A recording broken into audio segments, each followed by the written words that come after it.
সুপ্রিয় দর্শক, আসসালামু আলাইকুম। আপনাদেরকে স্বাগত জানাচ্ছি নতুন একটা প্রতিবেদনে। দর্শক বন্ধুরা, আজকে আমি যে ভিডিও সম্বন্ধে যে সম্বন্ধে কথা বলবো সেটা হচ্ছে আপনারা বিভিন্ন মেডিসিন নিয়ে আমাকে কথা বলতে বলেছিলেন যে ভাই আপনি কি মেডিসিন খাওয়ান। তো মেডিসিন তো আসলে অনেক মেডিসিন আছে, বিভিন্ন মেডিসিন আছে। তো আজকে আমি যে মেডিসিন নিয়ে কথা বলবো সেটা হলো জিঙ্ক, জিঙ্ক বেড। তো সেই জিঙ্ক বেড বিভিন্ন কোম্পানির হতে পারে, আপনি যে কোম্পানি ভালো ভালো যেটা মনে করবেন সেটা আপনি খাওয়াতে পারেন। আমি কোনোটাই সাজেস্ট করব না। তো আপনি যেটা মনে করবেন এই কোম্পানিটা ভালো, কোম্পানি ভেদে আপনি ভালো কোম্পানির মেডিসিন সবসময় খাবেন। তো এই জিঙ্ক নিয়ে আমরা আজকে একটু কথা বলবো। আহ, পুরো ভিডিও জুড়েই থাকেন, তাহলে জিঙ্ক সম্বন্ধে কিন্তু অনেক গুরুত্ব কথাবার্তা রয়েছে, আপনারা শুনতে পারবেন। এবং এই যে মেডিসিন পাশাপাশি কিন্তু মুরগি সম্বন্ধে আমরা কথা বলবো। তো আসেন।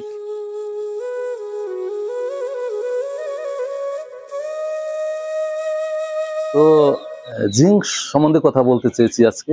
তো জিঙ্ক হলো যেটা হলো জিঙ্ক বেড। তো জিঙ্ক বেড আগে আমি বলে রাখি, সেটা হচ্ছে আপনি কোম্পানি যেটাই খাওয়ান সেটা আমার কোনো নাই, আমি এখানে কোম্পানির কোনো অ্যাডভার্টাইজ করতে আসি নাই। সেটা হচ্ছে বিভিন্ন কোম্পানির জিঙ্ক আছে, যে কোনো ভালো একটা কোম্পানির জিঙ্কের কথা বলেছিলাম। তো এই যে হলো জিঙ্ক বেড, এই জিঙ্ক বেডটা খাওয়ালে যেটা হয়, অনেক সময় দেখবেন আপনারা, প্রথম যেটা বেশি গুরুত্ব সেটাই বলি। তো সেটা হচ্ছে বাচ্চারা যখন আপনাদের আমাদের বাচ্চারা ঠিকঠাক মতো খায় না, তখন আমরা কি করি, ডাক্তার কাছে বলি যে ডাক্তার সাহেব আমাদের তো বাচ্চা তো ঠিক মতো খাচ্ছে না। তখন দেখবেন একটা জিঙ্ক লিখে দেয়, একটা জিঙ্ক লিখে দেওয়ার পর একটা জিঙ্ক যখন আপনি আনার পরে বাচ্চারা যখন জিঙ্ক খাওয়ান, আসলে কয়েকদিন বাচ্চা খুব ভালো খায়। হ্যাঁ, তাহলে কি হলো, ভালো খায় মানে তাহলে আমরা এটা বুঝেই নিতে পারলাম এই জিঙ্কটা খাওয়ালে এই মুরগিও প্রচুর খায়, ওর খাওয়ার চাহিদা প্রচুর বাড়ে। হুম, খাওয়ার চাহিদা বাড়ে, তখন খাওয়ার চাহিদা বাড়লে ও কিন্তু মাংসর ওজন আহ, বৃদ্ধি পায়। এটা তো বোঝা গেল, যখন ওর খাওয়ার চাহিদা বাড়ে, প্রচুর যখন খাবে, প্রচুর খাইলে কিন্তু ওর মাংসের উৎপাদনও বাড়ে এবং ডিমের উৎপাদনও বাড়ে। তাহলে কি পেলাম আমরা এই জিঙ্ক থেকে পেলাম মাংসের উৎপাদন বৃদ্ধি করলো, ডিমের উৎপাদন বৃদ্ধি করলো। আরো আছে, সেটাও পুরো ভিডিওতে কিন্তু আমি তুলে ধরবো। সেটা হচ্ছে এই যে মুরগি, এই যে মুরগি দেখবেন, এই যে পালকগুলি, আহ আহ, এই যে মুরগিগুলি আছে না, এই পালকগুলি দেখবেন অনেক সময় খুস্কো বুস্কো থাকে, মানে প্লেন থাকে না। এই যে পালকগুলি খুস্কো বুস্কো থাকে, আর ঠিক মতো অনেক সময় পালক গজায় না, আবার অনেক সময় পালক পড়ে যায়। তাহলে আমরা এই জিঙ্কে কত গুরুত্বপূর্ণ রয়েছে, উপাদান রয়েছে সেটা আপনি দেখেন।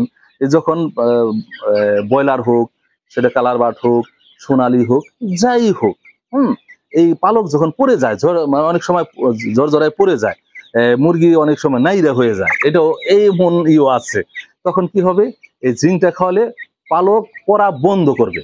একটা হলো পালক পড়া বন্ধ করবে, আর এই জিঙ্ক বেড খাওয়াইলে, এই জিঙ্ক খাওয়াইলে আবার কি হবে, পালক গজাইতে সাহায্য করবে। একটা হলো গজাইতে সাহায্য করবে, পড়া বন্ধ করবে। তাহলে দেখেন গুরুত্বটা কি। একটা হলো পালক তেলতেলা হবে, একবার তেলতেলা হয়ে যাবে। তাহলে কি হলো, পালক পড়া বন্ধ করলো, পালক গজাইতে সাহায্য করলো, এবং পালক তেলতেলা একেবারে সুন্দর হবে। দেখবেন পালক তেলতেলা হলে মুরগিটার কিন্তু চাকচিক্য যখন বাড়বে, মুরগিটা যখন গ্লেজ বাড়ে, তখন দেখবেন যারা একটা দোকানদার মুরগিটা কিনে নেয়, তখন মুরগিটা দেখলে তার যখন ভালো লাগে তখন কিন্তু মুরগিটা নেয়। আর যদি মুরগিটার প্রতি তার দেখতেই অসুন্দর হয়, মুরগিটা কিন্তু নিতে চায় না। তাহলে দেখেন এই জিঙ্ক বেডের কিন্তু গুরুত্ব আছে অনেক। আচ্ছা, আরো আছে, সেটাও বিস্তারিত আমি আস্তে আস্তে আপনাদের বলছি। এই জিঙ্ক বেডের আরো গুরুত্ব আছে, সেটা হচ্ছে দেখবেন এই যে এই মুরগি অনেক সময়, এই যে মুরগি অনেক সময় দেখবেন ও কি করে, অনেক সময় অতিরিক্ত গরম লেগে যায়, গরম লাগুক বা গরম না লাগলে অনেক সময় ডায়রিয়া হয়ে যায়, পাতলা পায়খানা হয়ে যায়। তো এই যে পাতলা পায়খানা যে হয়, পাতলা পায়খানা হলে তখন আমাশায় পরিণত হয়। আমাশা এবং ডায়রিয়া থেকে দেখা যায় আমাশায় চলে যায়। তখন দেখা যায় মুরগিগুলো কিন্তু আর ওজন হয় না, মুরগিগুলো আর ওজন হয় না, যতই খাবে ডায়রিয়ায় ও পাতলা পায়খানা করে দিয়ে ওর যে একটা কার্যক্ষমতা ও মুরগিতে সেটা কাজে লাগাতে পারে না, খাবারটা তখন কাজে লাগাতে পারে না। এই ডায়রিয়া হলেও আপনি এই যে জিঙ্ক, এই জিঙ্ক কিন্তু ডায়রিয়াও অনেকটা প্রতিরোধ করে। আর এই জিঙ্ক আমাশার ব্যাপারেও কিন্তু অনেক কাজ করে। তো এটা ডাইরেক্ট যে আমাশার ওষুধ কিন্তু সেটা কিন্তু না, কিন্তু আমাশায়ও সহায়তা করে, আমাশাটা হয় না, আমাশাটারেও চেক দেয়। এবং ডায়রিয়া যদি হয় সেই ডায়রিয়াটারও কিন্তু এই জিঙ্কে চেক দেয়। কাজে এই জিঙ্কের গুরুত্ব কিন্তু অনেক আছে। কাজে আপনারা যারা এই পোলট্রি জগতে আছেন, সেটা হতে পারে ব্রয়লার, সেটা হতে পারে কালার বার্ড, ডিম উৎপাদন, যেটাই হয় এই জিঙ্ক কিন্তু আপনারা ব্যবহার করতে পারেন। তো আসলে এই ভিডিও জিঙ্ক নিয়ে কথা বললাম বা মেডিসিন নিয়ে আমি কথা বলবো এই জন্যে, অনেকেই মেডিসিন সম্বন্ধে বুঝে না, কি কি মেডিসিন খাওয়ালে কি হবে এটা অনেকে জানে না। নতুন যারা তারা কিন্তু জানে না। তো নতুনদের জন্যই বেশি কাজে লাগবে। আর পুরান যারা আছেন তারা তো আপনারা অভিজ্ঞতা সম্পন্ন লোক, তো আপনাদের অভিজ্ঞতাও আছে। আর আমি যেভাবে কথাগুলি বললাম সেটার সাথেও মিল আছে কিনা, মিল থাকলে হয়তো বলবেন না ভাই তো এই রেখে কথা বলছে। আবার যদি উল্টাপাল্টা হয় সেটাও তো আমাকে হয়তো আপনাদেরই খাইতে হবে।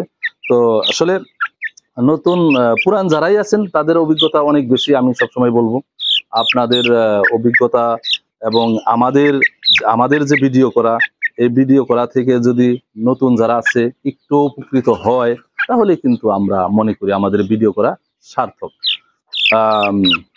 আরেকটা বিষয় হচ্ছে বিভিন্ন মেডিসিন, যেমন সেদিন আরেকটা ভিডিও করেছি আমি রেনামাইসিন নিয়ে, তো আজকে করলাম জিঙ্ক নিয়ে। যত মেডিসিন আছে সমস্ত মেডিসিন নিয়ে আমি এই কিন্তু ভিডিও তুলে ধরবো। তো আমি মনে করি আমার ভিডিওগুলি দেখলে আপনাদের একটু হলেও উপকার আপনারা পাবেন। তো যাই হোক, আমার মুরগিও বড় হয়ে আসছে আলহামদুলিল্লাহ। আজকে 27 দিন অলরেডি হয়ে গেল।